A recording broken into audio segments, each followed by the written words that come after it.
This little montage of images you're watching is all about that question. What kind of city is this going to be? The city where the First Amendment lives? We use it or we lose it. So what kind of city is this going to be?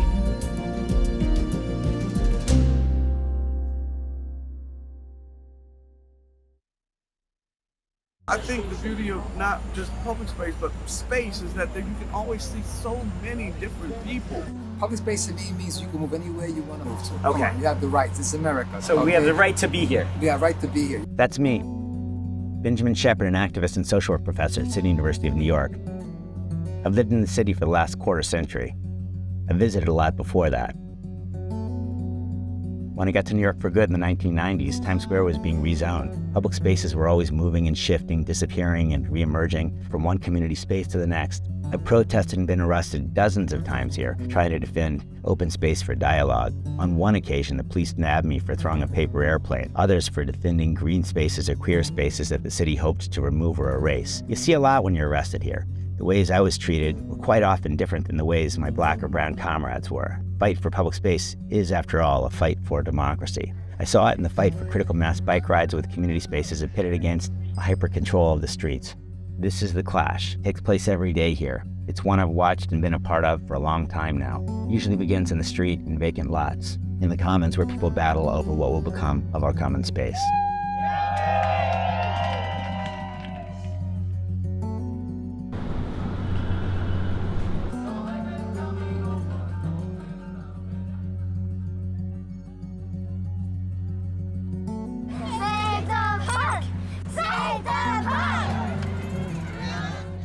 Public space to me is a truly primordial question for the 21st century because of what it implies in terms of our practice of democracy. So public space for me is, right away what comes to mind, streets, sidewalks, parks, gardens, places like this, okay? And to me, access to that is one thing. So there are communities that don't have access to parks, that don't have access to open plazas and walkways and whatnot. So that's one question, access to the public space. This is why I love public space, because I just went out for the evening and I bumped into Wendy and then I bumped into Yuri. And who knows who's next? That's not going to happen if there are cars coming toward us. This story is an opera of public space in 5 acts, concerning critical mass bike rides, community gardens, Occupy Wall Street, Black Lives Matters, and sustainable urbanism. A tale of conflict in public space that takes place in New York City, on the unceded land of the Lenape, Mohican, and Canarsie peoples, to name a few. As a colonial settlement, the rules appear to support freedom and fairness, but they're applied in unequal, arbitrary, often punishing ways. This is a clash taking place every day in New York, beginning with the most basic of conflicts, that of automobiles versus people-powered machines, the last Friday of every month.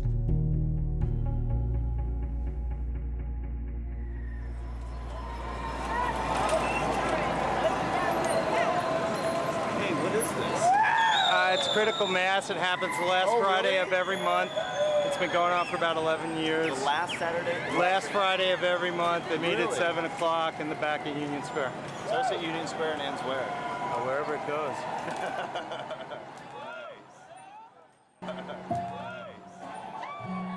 As long as there have been cyclists in urban space, they've had to contend with cars and congestion.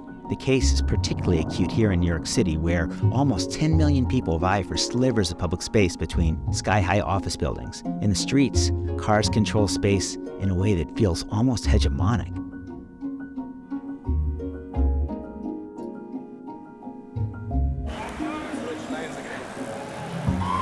Getting a ticket apparently for being in the wrong lane. What lane were you in? I was in the second lane. I didn't know there was a wrong lane you could be in, being in a bicycle. I didn't know that we were only allowed to be in certain places, even though I went completely with traffic, stopped at lights. So Perez thinks it's worth his while to give me a ticket for riding my bike. The right-hand side, I know the laws.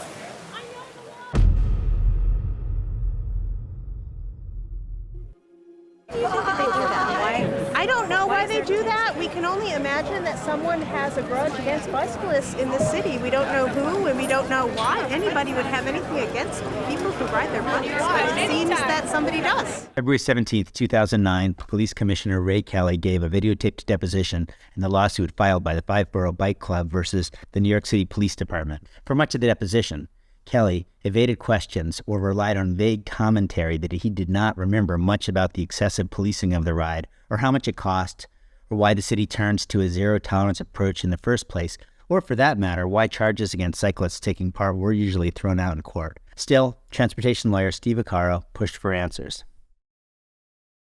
Know whether there was a permit issued for the critical mass bicyclist to proceed on the FDR Drive on 3 occasions prior to July 2004? I do not. Do you know whether on each of those 3 prior occasions the bicyclist told the officers they were going to proceed on the FDR Drive? I don't know. I don't know enough about what the circumstances were.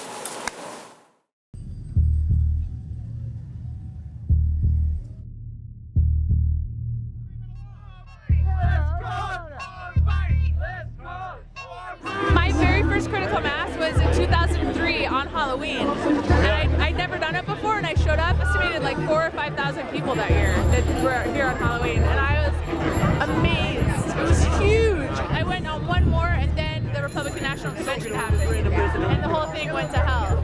That all changed with the 2004 Republican National Convention in New York, when police sought to shut down the ride, confiscating, harassing, ticketing, arresting, and intimidating cyclists, telling them that riding in a group was illegal. Despite the maltreatment, the bikers moved forward, organizing, litigating, pushing for more bike lanes, safer riding conditions, and the recognition that cyclists have just as much right to the road and the public commons as cars or anyone else.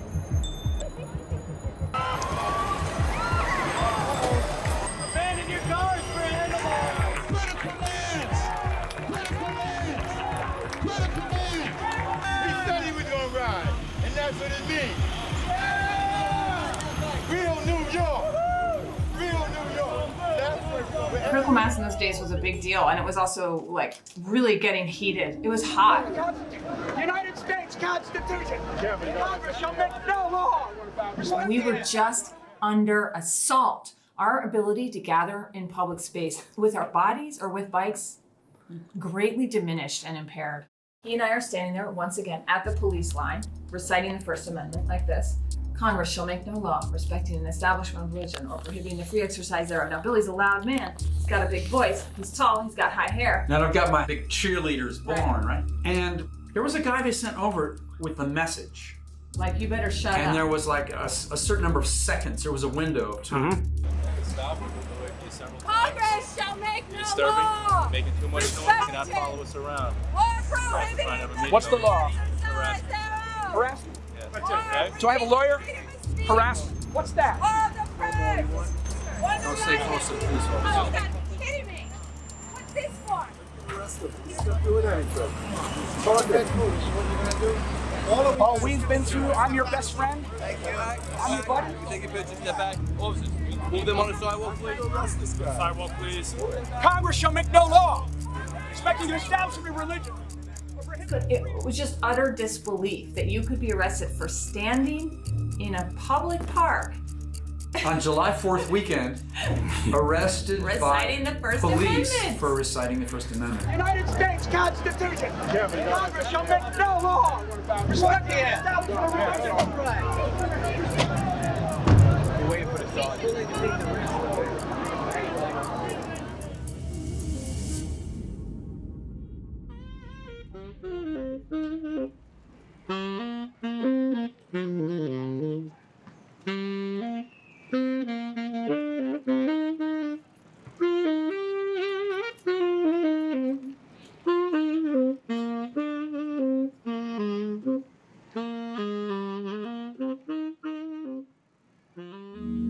Cyclists wanted to ride free, advocating for non-polluting transportation and calling for better bike infrastructure. The police had a different idea about cyclists. 3, 4, 5. We have 5 rows of cyclists here. Where are they supposed to? Where is he supposed to move to the right? Well, the group is continuing, so they can move up. You're just harassing this guy. Stay right there.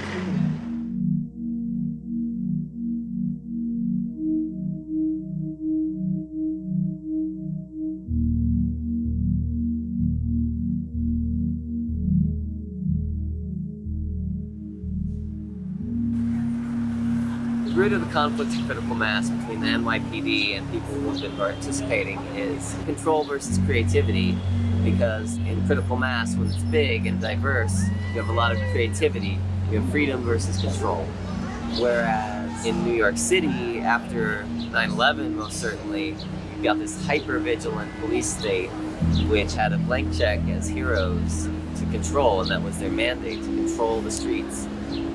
But you can't control things like traffic, and that is apparent in New York, that you have a car-congested island of Manhattan. What's the problem, officer? No complaints. You're trying to ride bikes in the streets. I understand it. Why are you here? You know why we're here. You're here to tell me to turn down the radio? You're here to tell me to turn down the radio? What about cars that are killing people? You don't care about killing people! Am I free to go? Tell me, am I being arrested? What am I being detained for? People, you doing? What am I being? Hey, son of a shame!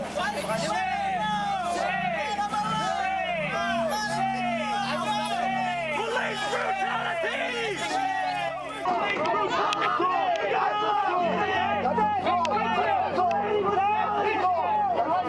They're stopping one person on a bike for having too loud a radio on a Friday night. I hope nobody dies.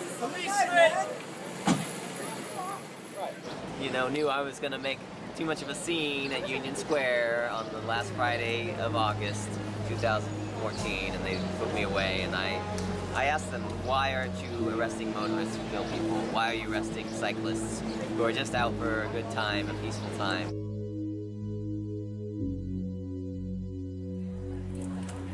You know, somehow people, when they come to the city, they think that the streets are owned by the cars, but really it's public space. It's all public space. These streets are public space.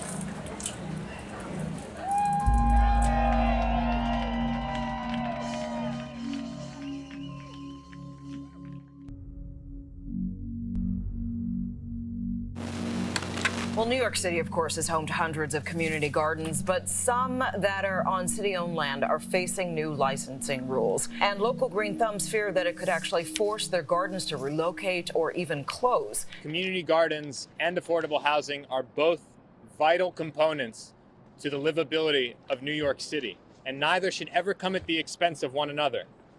Yet community gardens are often the first to be under threat from development. El Jardín de la Esperanza, the 22-year-old garden named after hope, symbolized the tensions between a privatization frenzy of corporate globalization and civic need for public spaces open to all. Despite its history as a community space, Esperanza was sold to developer Donald Kaposha in August of 1999. Kaposha donated $50,000 to the mayor's electoral campaigns. That was all he needed to acquire the garden site from the city outside of a competitive bidding process. We have to struggle out here for our children to be out here and keep this garden going and all other gardens. We cannot let the rich come and drive us out.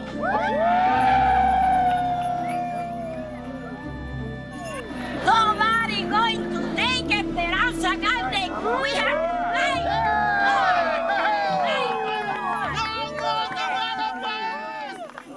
fight. It is approximately 9:18 a.m. Right now I'm standing on East 7th Street, right off the corner of Avenue C, in conjunction with hand shoe number 11. There will be some eviction procedures. I'm shutting off the camera at this time, only to turn it on in a couple of minutes.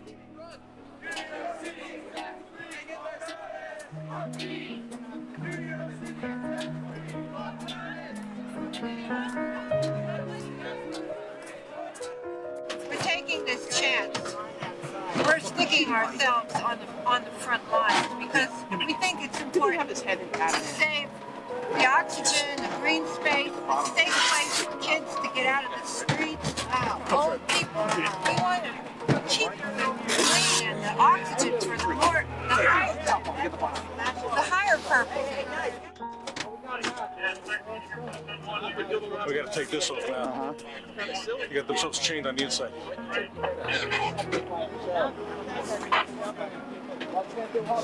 You have to be willing to sacrifice something in order to accomplish something. And if you live in the unrealistic world, well, then you can say, well, everything should be a garden. But then where would people live? Where would they be able to get affordable housing? Giuliani claimed that Kaposha plans to construct low-income housing on the site and that the garden supporters were not living in the real world. In reality, the 79 apartments Kaposha slated to build were E20 housing, 80% market rate luxury apartments with a paltry 20% set aside for low-income tenants.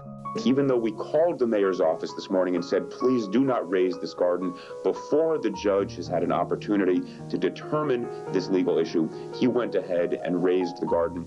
This, I believe, subverted the judicial process and is a failure on the part of this mayor to abide by the law.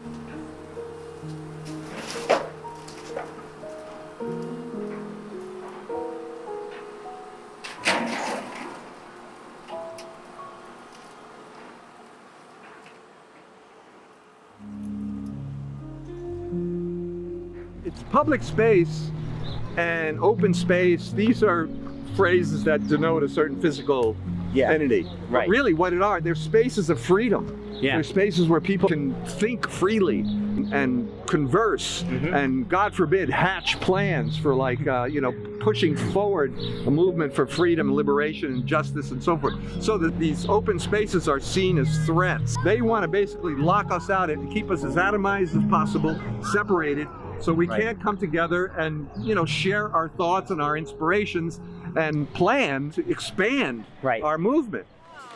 Way to go, Jess! More gardens! Less buildings! Yeah. It's a toxic environment for our young people. The climate of poverty, the climate of unemployment.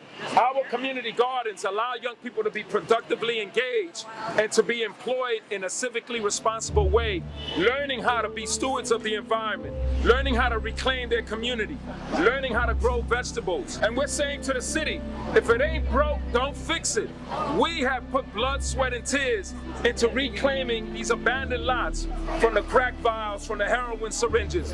That's why we're here, to preserve and calling for the preservation and protection of all community gardens.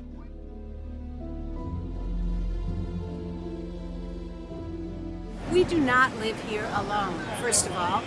We don't want to live here alone. I don't know anybody who doesn't appreciate the sound of birds singing, grace of a flower, or even the rustling shade that you walk under in the summer. Nobody doesn't like that. But we don't know what's going to happen in these spaces where democracy, the neighborhood level, takes place. But it's a really important aspect of the work that we're all doing, that we create space for change to happen within. And a garden is one of the lower cost, higher value ways to do it. Go, Jess! City Council rep! Protect the garden!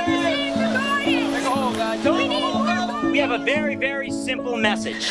The city needs to preserve the community gardens. Yes. We don't need to transfer the gardens. We don't need to do a new policy for the gardens. We need to preserve the community gardens. What's our route here? Let's We're going to start down B to Children's Magical. Yeah? Okay. Well, we got to discuss the route you want to take, so that we won't change it at the end. That's why I'm asking so. And we're out here right now to let everyone know on September 17th, 2010, the Spitzer Agreement, which basically preserved the community gardens, ends. The city's established a new set of park rules which sets up a mechanism for the gardens to be transferred for redevelopment, one by one. Do we want to see the gardens bulldozed? No! I'm getting stressed out. I've gotten 15 calls from the cops all day. These guys are breathing down my neck. And I'm trying to do this Paul Revere ride, and they want to control every inch of it. Do not stop, whatever you do. Right. That's right. Police are keeping us from saving the community gardens. Save the gardens. We have this offering to the mayor from the community We're gardens? just trying to say to Mayor Bloomberg, you have talked a great deal about the importance of a green city. So we're here to say to you, Mayor Bloomberg, this could be your legacy. You could be our hero. Do the right thing, Mayor Bloomberg. Please, please, please preserve the community gardens. Make the gardens available for our children's children. Really poor planning on all of your parts to not have capacity for more than, I mean, it looks like maybe 100 people in there. You really thought that only 100 people would show up for this? Sign, it said 295 people, and I counted 230. We did another count, 228. We did another count, went up to max 238, and the sign clearly says 295. You have no opinion about it? Public hearing, not being open to the public?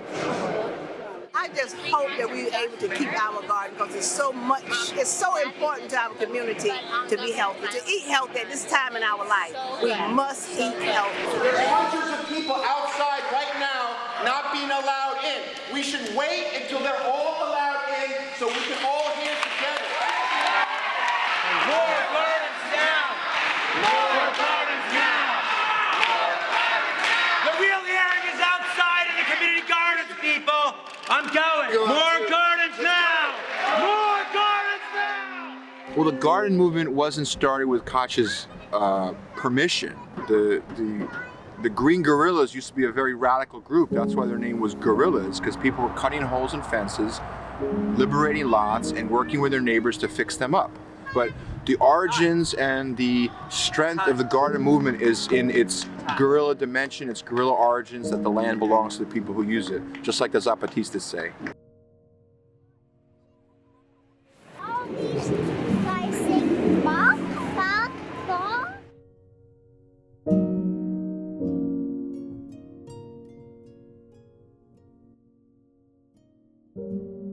When I first became involved in activism in New York City in the late 90s, I saw people were fighting about access to the Christopher Street piers where the homeless kids lived. The anarchist gardeners were fighting for community garden spaces.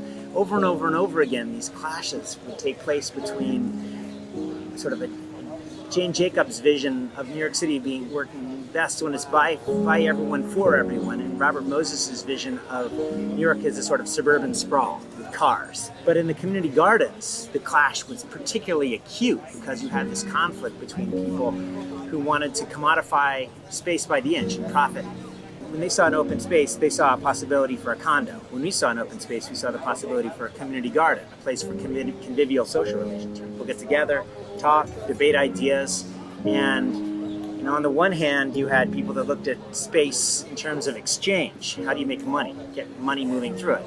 And on the other hand, we saw space as far as an example of use. You work here? Really? What do you do?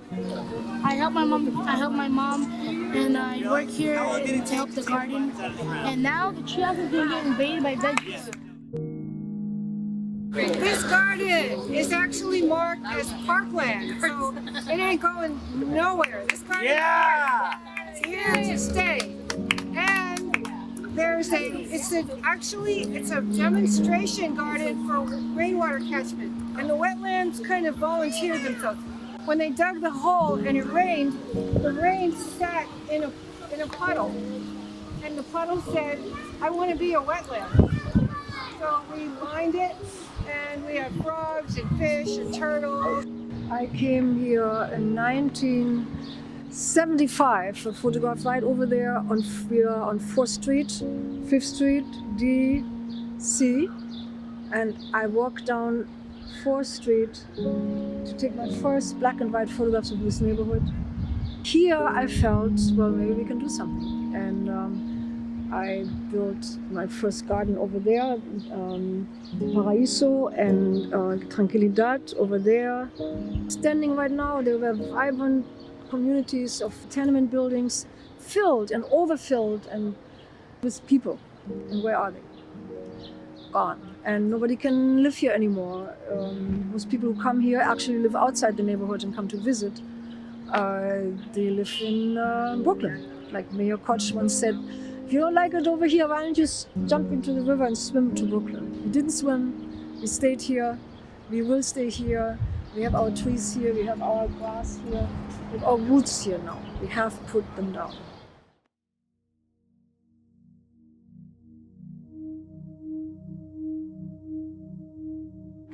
At first, when I used to pass by here, it was basically completely empty at one point. But as I got older, I noticed they started doing more and more to just rebuild this area and to just keep it preserved in a way. Because, I mean, there wasn't anything here and not much was being done to it. So, I mean, over time, I just noticed how much it changed. The great majority of these gardens, even though they might have been baptized after the fact by Green Thumb or one of the city groups, they were essentially squatted, which means it was unpermitted occupation. Sure. The band shell, and for people who aren't familiar, I mean, this was basically a stage with a canopy. You could go in there and plug in any time. Yeah. So you could imagine bands all summer long. People just plugging in there, and we would have large gatherings there, and it was very we had political gatherings. The squat scene, that was our living room. Yeah. That was our meeting space. Banners all throughout the band shell and so forth. So when they hit the band shell, it was very clear. What do you mean when they hit the band shell? What does that mean? They surrounded it with police, and they locked everybody out, and they came in with big bulldozers and they knocked it down.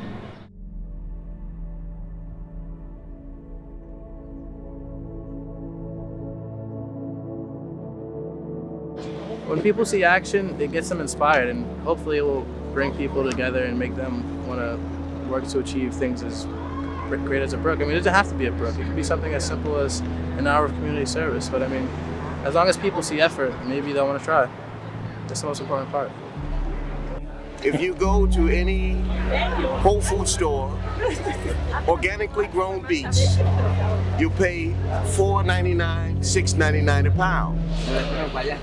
You go to the store, you'll pay half that, but it's either chemically, toxically altered, genetically altered, you're gonna pay half. But if you support a community garden, grow it, you can get it for free, you can give it away, you can do all these wonderful things. Support community gardens today. We need to determine what's the best method forward for preserving all the gardens, and a lot of us think that we need a law in city council that makes all the gardens permanent, lickety split. And if all the garden advocates and all the foodie groups and all these other people out there who care about open space rallied around that one single thing, a law in city council to preserve all the gardens, we would have that accomplished very quickly. What do we want? What do we want? What do we want?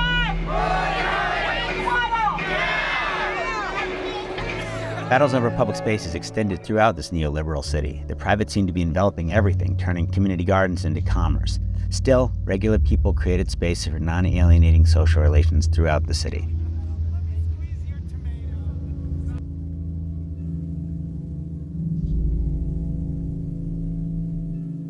But the battle for public space is about ability to create communities, which are not governed by just financial interest or real estate interest, but governed by the needs of the community itself.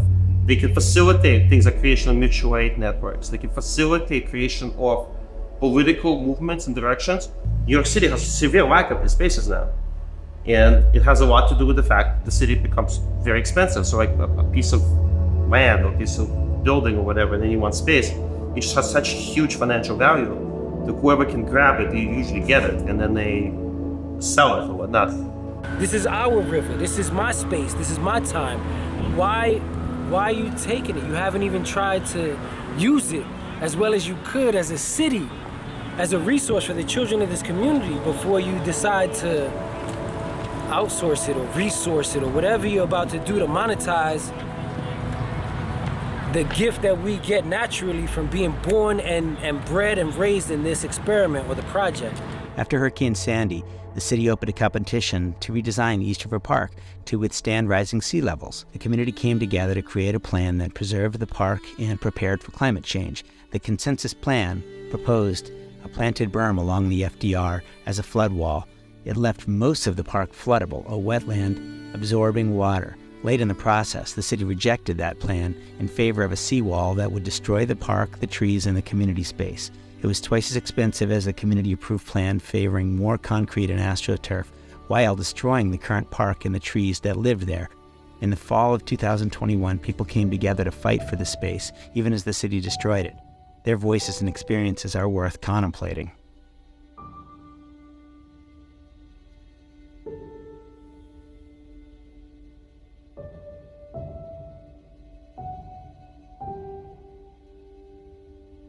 The reason why we come to this park is because we live close, so it's really fun to go to. We come here almost every day. We need this park to play in. What are we gonna do if the park is destroyed? Nothing. We can't do anything. Yeah, we can't do anything. Once they get rid of East River Park, that sets a precedent, and that's why this is so serious. Because if they can get rid of East River Park, they can get rid of any park. Yep. You know what I'm saying? Like, that park has 90-year-old trees. Everything should be stayed the way how it is and find another way to make money and leave the trees alone. We need, because there is other ways to make money. The park is important. Mental health is important. If we don't have mental health, you're gonna have messed up people and you can't make no money. City Council voted on the plan in 2019 and it was approved. The city also says the project will protect 100,000 residents in Lower Manhattan, communities hard hit by Hurricane Sandy, from future storm surges and tidal flooding.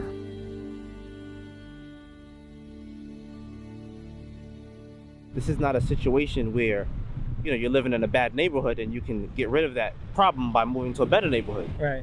It's not something you can stop. This is Mother Nature, Whenever it happens, it's gonna happen. That's it.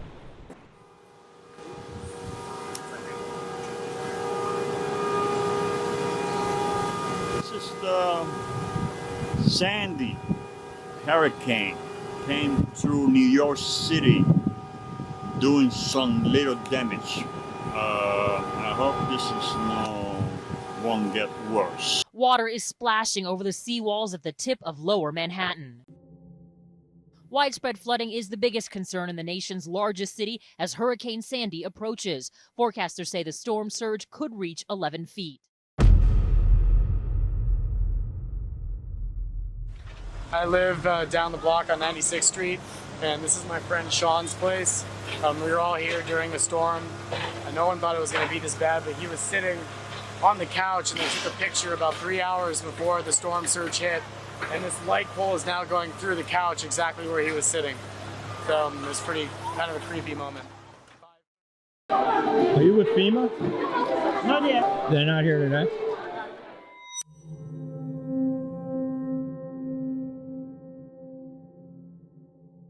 The response to Sandy highlighted the ways the poor are marginalized during a climate crisis. The people of the Rockaways are ready to fight. We have people out here that's living in Far Rockaway, still don't have lights, still have mold in their house, no heat, no nothing, and people cannot live like this here. It's a shame. The mayor, I don't know what he's doing, but he needs to do a little better. Everybody, but y'all seen all the concerts, all the stuff that's going on. Have any one of y'all out here got any of it? No. Where did y'all see it's going to? Do y'all know where it's going? No. Have y'all heard where it's going? Where's it going? Hey, it's going to who they want to give it to. In The Tempest, Shakespeare's last play, a storm forces everyone to go retreat to an island. And the world is, they're creating a new world, and literally right now, we are creating a new world with the beach over the street. The use of public space for biking was essential during Hurricane Sandy. They saved a lot of people in the Rockaways, because who knows how long it would take for the cars to get through.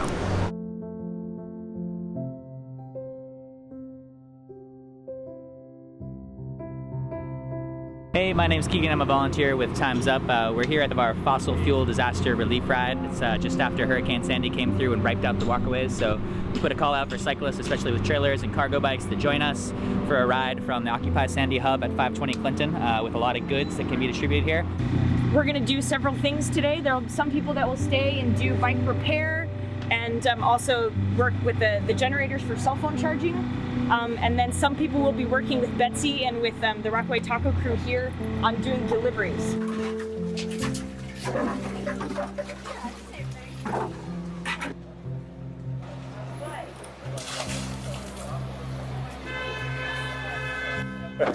The ocean got drunk and could not find its home, and somehow thought it lived in my basement, which is not the first time that some drunk guy thought he lived in my basement. This is a stationary bicycle hooked up to a generator that produces electricity through an ultracapacitor.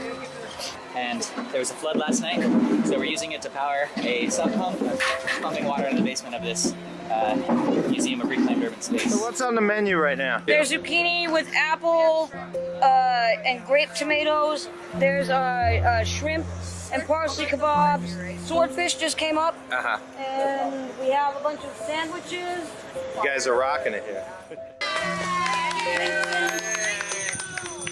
All the other things that we ever talked about with community gardening, with non-polluting transportation, and with the energy bikes that we use in Zuccotti, we need food security that community gardens can give us. We need a different kind of transportation alternative, a different kind of transportation infrastructure. We rode bikes over here and brought supplies down for the folks trying to recover after the storm. Our purpose is service. We're here to help each other. We're here to love each other. We're here to understand truth, beauty, and goodness. This time of crisis is actually an opportunity for us to reach out to each other, find people in need, and service them. When we have and others don't, share what we have.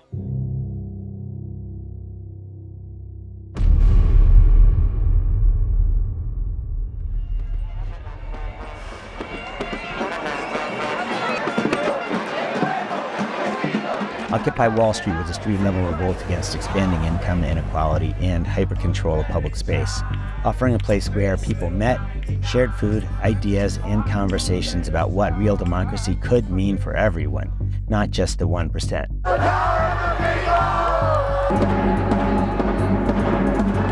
We're just going to do a teaching down the street to teach people about how the big banks are destroying the economy and our communities are paying for it. They're cutting services, they're cutting education spending, so they're balancing the budget on the backs of the most vulnerable. I think it's outrageous that people who have been not earning, because they haven't earned much money, but have been getting an enormous amount of the income and wealth in this country are getting a tax cut, when in fact a good deal of what they do is destructive rather than constructive. That's why I say they didn't earn an immense amount of money, they've gotten it. One of the most remarkable aspects of Occupy Wall Street was its capacity to ground the movement in a struggle for a public commons. The vitality of OWS was found in the movement's public presence. After all, increasingly, public space is a contested terrain. You know, the brutality was just so intense, and politicians validated this. The same people that we asked to serve us, to protect us. I teach at CUNY. It's an opportunity that was free for generations of people. Now they want to make people pay more and they get less. People are asking and demanding to treat them as humans, to allow them to be humans. Fuck the rich. We gotta break our ass every day. Every day we gotta work. For what? Look at us. Can't even feed my kids, working 15 hours a day. While everybody else is suffering and having less, they're making more and more money, and their greed doesn't stop. So it's good that people woke up, and we have to make them listen. It's not going to continue.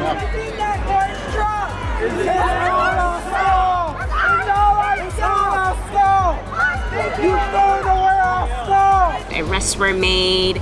You know, the brutality was just so intense, and politicians validated this. They're thrashing everything, going through, cutting things down, cutting tarps, cutting everything. Brand new things, just cutting that shit and throwing it away. Throwing them in trash compactors, not dumpsters. So were you throwing the shit out, or what was going on? It was going to the dump. Everything went into the dump? No, they're bringing it to an area. They're going to let everyone go over there and look through the stuff if they want to keep stuff. Yeah. That is That's impossible. what they said. They're going to M7. They said that. They really said that. I can't see that. I can't picture that. No. This is a public sidewalk. Yeah, but you can why do I have to leave? Why? Why do I have to leave? Why? We're asking you.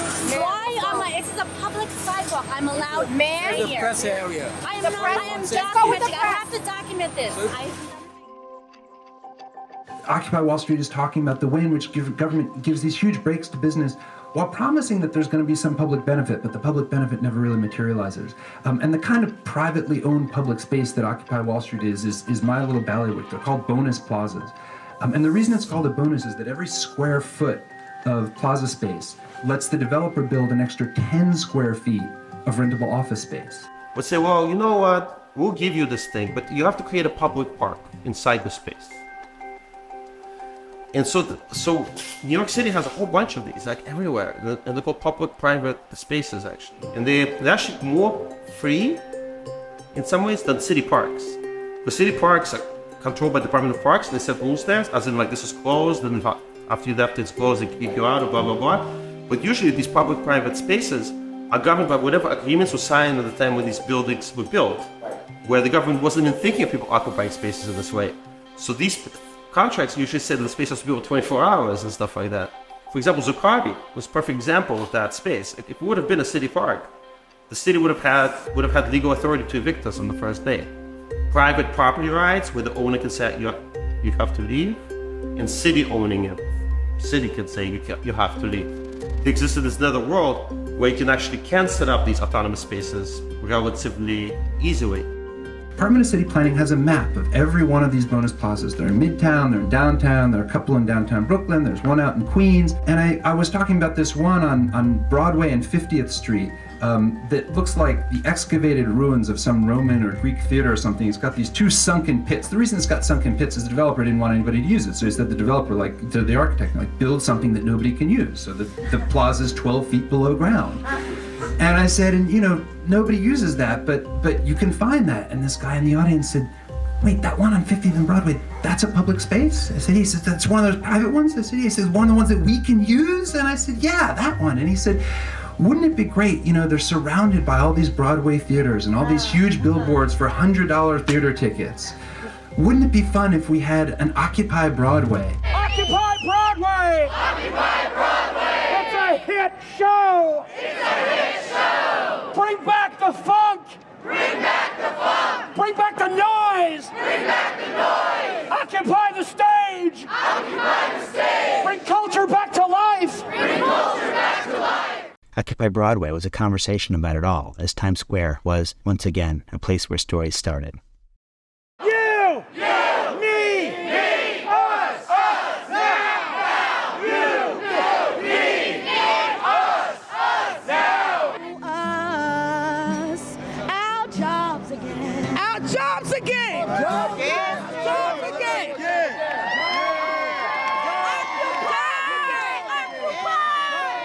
Jobs again!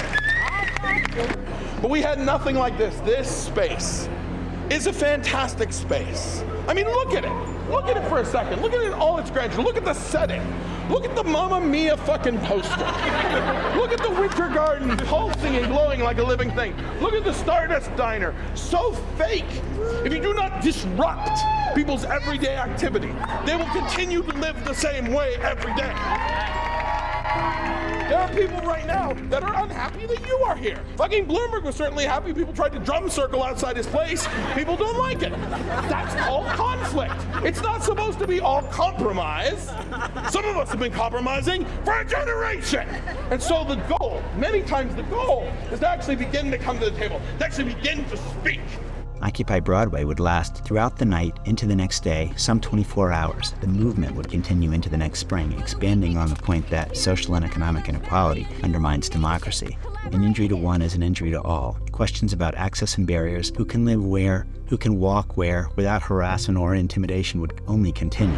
That should be on Wall Street. Mic check! Mic check! These fabulous bonus plazas with these fabulous fountains, which are public space. Sing it, sister. Sing it. We can occupy and enjoy with our bodies.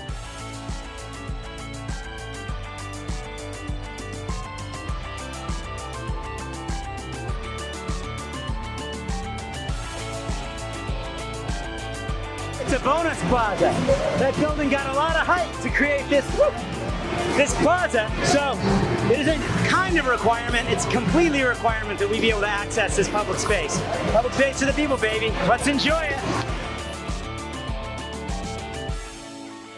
And occupying these spaces is about the idea that we're supposed to have access to these spaces that for 50 years we've been shut out of.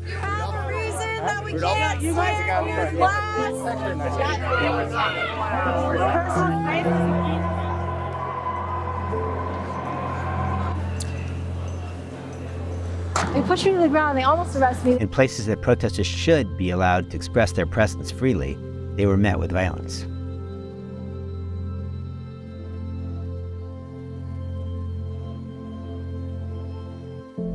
Imagine what public space in the city would look like if people really decided to turn the city into a work of art. A space for creative expression and ideas, dancing, enjoying themselves, getting their yayas out. New Yorkers really always have kind of done that. And that's what's lovely about this city. I just think we'll forget that sometimes, that that's part of what this city is all about. Days like today, I think a lot of people smile and they remember, and they know that there's another side of New York.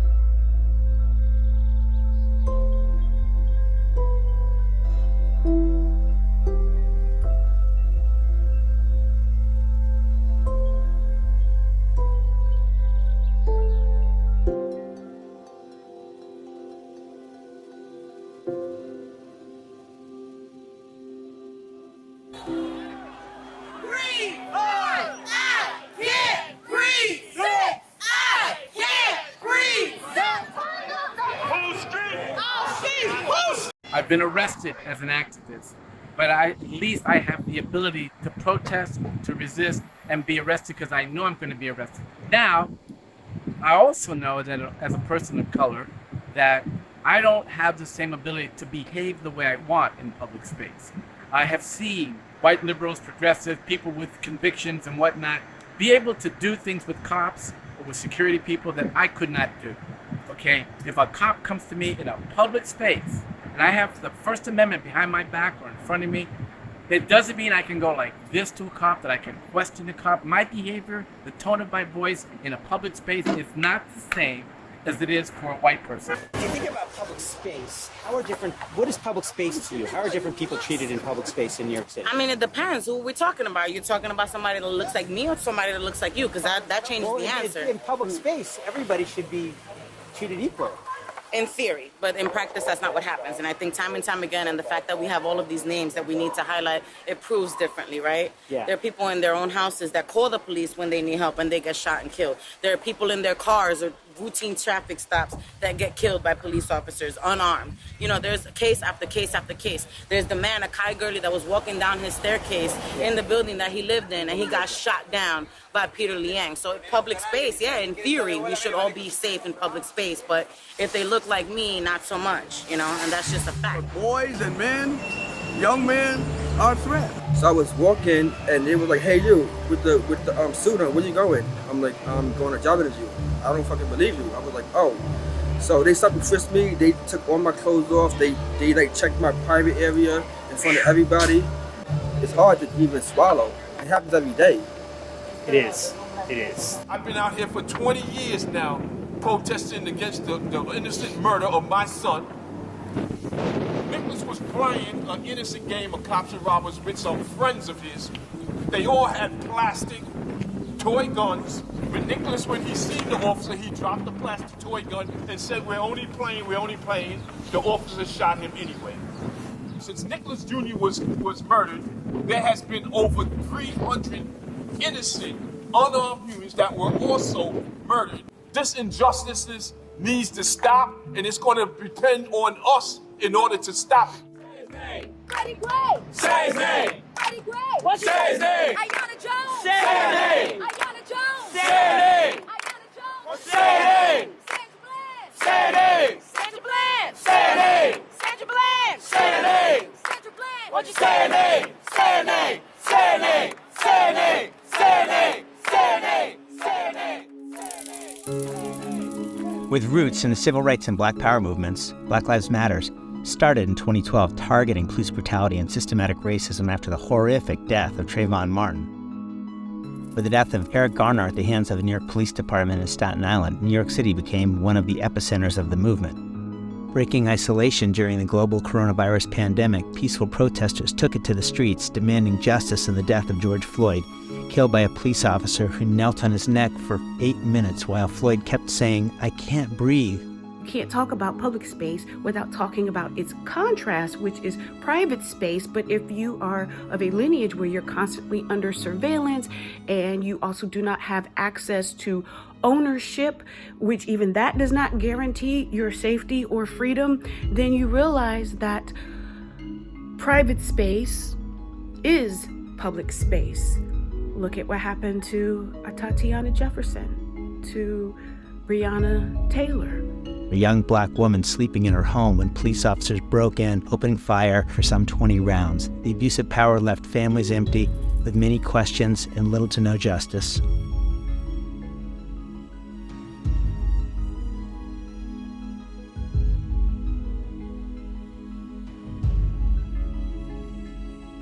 The case was similar to the shooting of Eleanor Bumpers, an elderly, disabled African-American woman killed by the New York Police Department in her own apartment on October 29, 1984. Johnson called the death of Mrs. Bumpers a tragedy, but he said police officers had complied with existing procedures.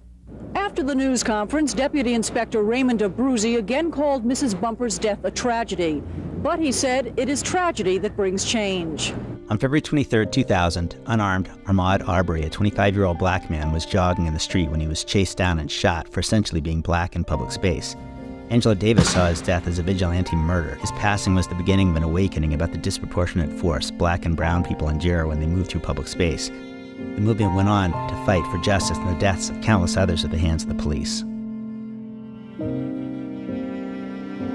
Protests became war zones as the clash intensified. Public spaces were once again sites of violence, unprotected and unsafe for black and brown people, for outsiders, for the poor. Saturday nights, dozens of NYPD officers in riot gear descended on the park, arresting 23 people on Saturday alone. Some witnesses say the NYPD is using excessive force to shut down the park.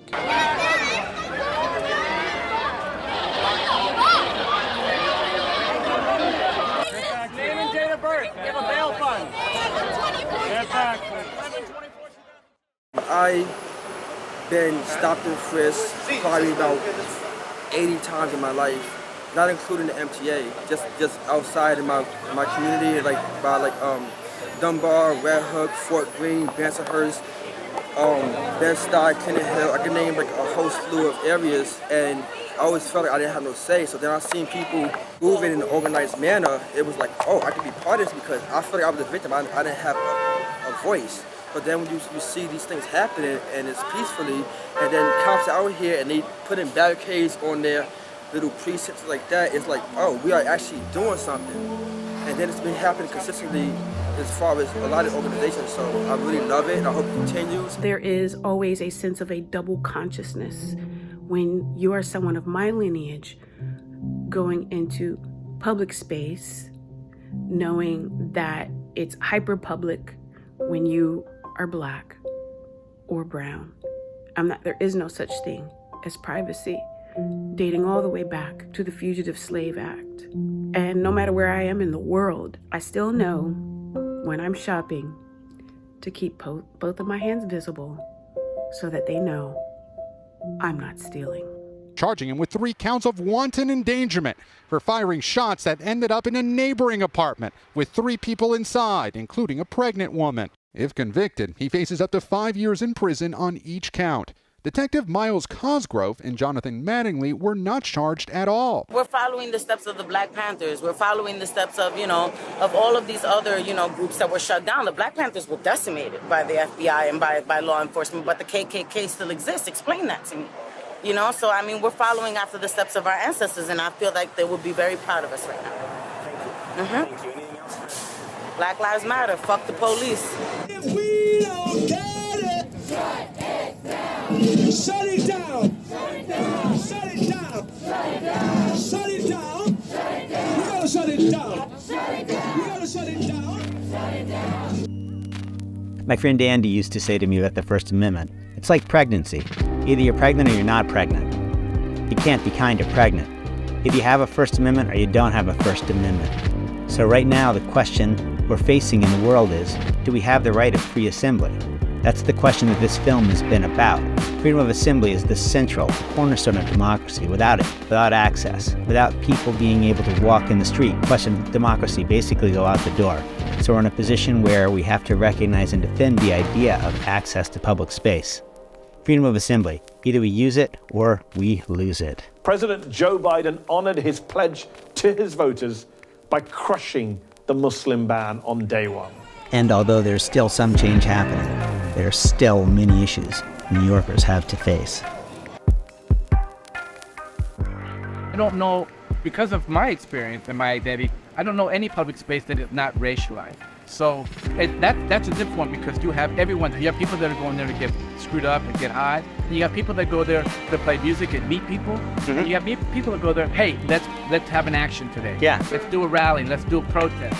You have everything in the park. Washington Square Park is one of the greatest public spaces around. And yet it's all surveillance. There's cameras everywhere. The police will watch you. So how public is it? Clashes between NYPD officers and a crowd of people who were in Washington Square Park past the 10 p.m. curfew broke out this weekend. Both Friday and Saturday nights, dozens of NYPD officers in riot gear descended on the park, arresting 23 people on Saturday alone. Some witnesses say the NYPD is using excessive force to shut down the park.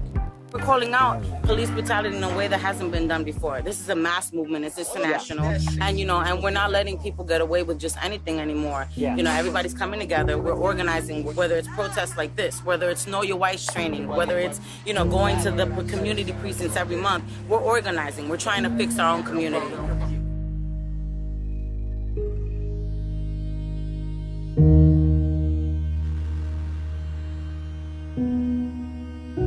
A true public space is the commons.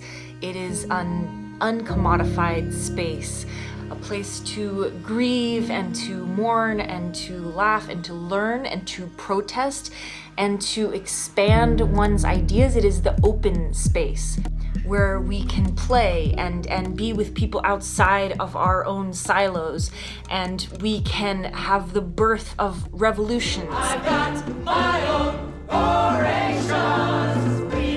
Such no revisions. We've got our own elections. Breaking into public space. Breaking into public space. Breaking into public space. Breaking into public space. The city waits for us to see. Come on in, the garden's open. It's now the 2nd anniversary of Siempre Verde Garden, and it's thriving. It's a joyous experience to be in public space, wherever that is, in a community garden, riding our bikes together, protesting on the street. What's up, New York City? You can say and do whatever you like. I go out and protest because I feel like it's necessary for my generation and the generation after us, so it's needed, it's necessary. I don't think people are approaching it aggressively enough in response to the idea that you could take something from the people that live here.